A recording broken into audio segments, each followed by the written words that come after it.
ఉత్తర జపాన్లో 6.9 తీవ్రతతో ఇవాళ భారీ భూకంపం సంభవించింది. హోన్షు ప్రధాన ద్వీపంలోని ఇవాటే ఉత్తర ప్రాంతానికి దూరంగా భూకంపం ఏర్పడిందని, దీని కేంద్రం సముద్ర మట్టానికి 50 కిలోమీటర్ల లోతులో ఉందని జపాన్ వాతావరణ సంస్థ తెలిపింది.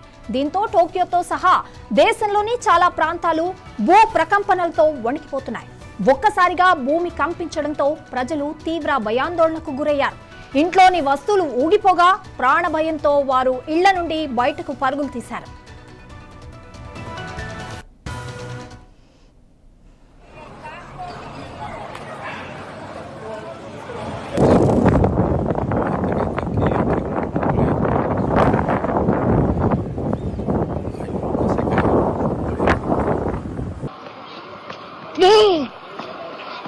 No, se cayó.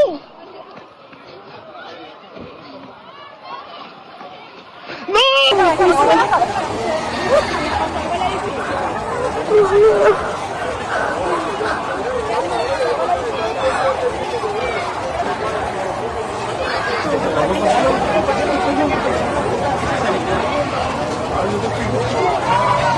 Señor, hay herido, hay gente herida. Ay, Dios mío, grita señora, Dios mío, señora viejita. Ay, Dios mío. Mira, aquí el restaurante, aquí estoy en la primera transversal. Estoy abajo, en la primera transversal de Dos Pagos yendo para Plaza. Ay, Dios mío. Este edificio también se agrietó, así se agrietó por mi casa, pero en el edificio por dentro.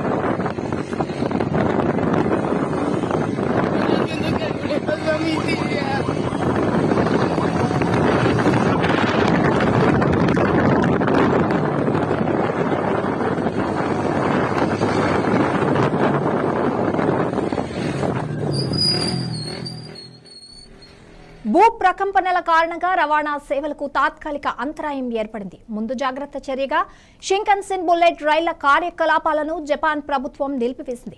అయితే మౌలిక సదుపాయాలకు ఎలాంటి నష్టం వాటిల్లలేదని chief cabinet secretary Minoru కిహారా తెలిపారు. అలాగే ఎలాంటి ప్రాణ నష్టం సంభవించలేదని పేర్కొన్నారు.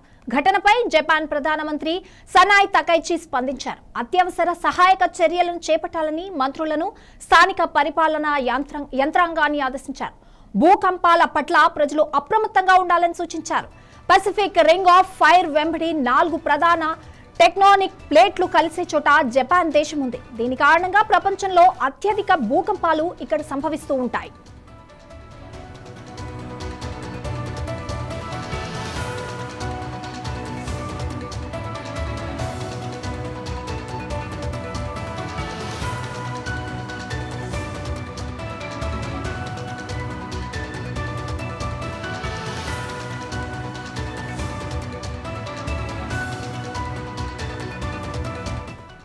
వెనజువెలా దేశంను కూడా వరుసగా 2 భారీ భూకంపాలు వణికించాయి. నిమిషాల వ్యవధిలో వచ్చిన ఈ శక్తివంతమైన ప్రకంపనలతో రాజధాని కారకస్తో పాటు పలు ప్రధాన నగరాల్లో ప్రజలు తీవ్ర భయాందోళనకు గురవుతున్నారు. యుఎస్ జియోలాజికల్ సర్వే వెల్లడించిన వివరాల ప్రకారం మొదటి భూకంపం రికార్డు స్కేల్పై 7.1 తీవ్రతతో నమోదవగా కొద్దిసేపటికే రెండో భూకంపం 7.5 తీవ్రతతో సంభవించింది. కరేబియన్ తీరంలోని మోరెన్ ప్రాంతానికి పశ్చిమాన సుమారు 28 కిలోమీటర్ల దూరంలో భూమికి 13 కిలోమీటర్ల లోతులో భూకంప కేంద్రం ఉన్నట్టు శాస్త్రవేత్తలు గుర్తించారు. భూకంపాల ప్రభావంతో ఎత్తైన భవనాలు, నివాస సముదాయాలు ఒక్కసారిగా ఊగిపోవడంతో ప్రజలు ప్రాణభయంతో ఇళ్ల నుండి బయటకు పరుగులు తీశారు. భద్రతా కారణాల దృష్ట్యా అనేక ప్రాంతాల్లో ప్రజలను సురక్షిత ప్రాంతాలకు తరలిస్తున్నట్లు అధికారులు తెలిపారు.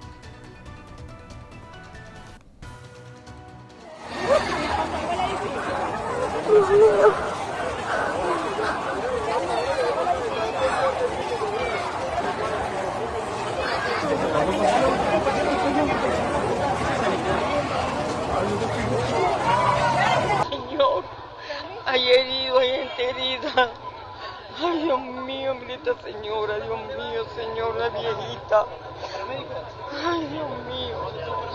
Mira, aquí el restaurante, aquí estoy en la primera transversal. Estoy abajo. ప్రపంచవ్యాప్తంగా వచ్చే భూకంపాల్లో దాదాపు 18% ఇక్కడే ఏర్పడుతుంటాయి. ఏడాది ఏప్రిల్ 20న ఇవాటి సమయంలో సముద్ర తీరానికి దూరంగా 7.7 తీవ్రతతో భూకంపం సంభవించి 10 మంది గాయపడ్డారు. తాజాగా అదే ప్రాంతంలో మరో భూకంపం సంభవించింది. 2011లో ఏర్పడిన 9 తీవ్రత గల భూకంపంతో సునామీ వచ్చి సుమారు 18,500 మంది ప్రాణాలు కోల్పోయారు.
Está temblando. Está temblando. Observen cómo quedó el aeropuerto de Maiquetía estando nosotros acá adentro. Miren, el desastre que hay. Acabado totalmente. Observen después el terremoto. Observen cómo quedó todo. Señores, grave la situación que estamos viviendo acá. Terremoto de alta magnitud. Miren cómo quedó todo. Pueden observar, yo grabé en el momento del terremoto, yo grabé todo. Ayudamos a sacar a la gente también. Miren cómo está el techo. Todo quedó destrozado. Todo quedó acabado, mire. Aeropuerto de Maiquetía.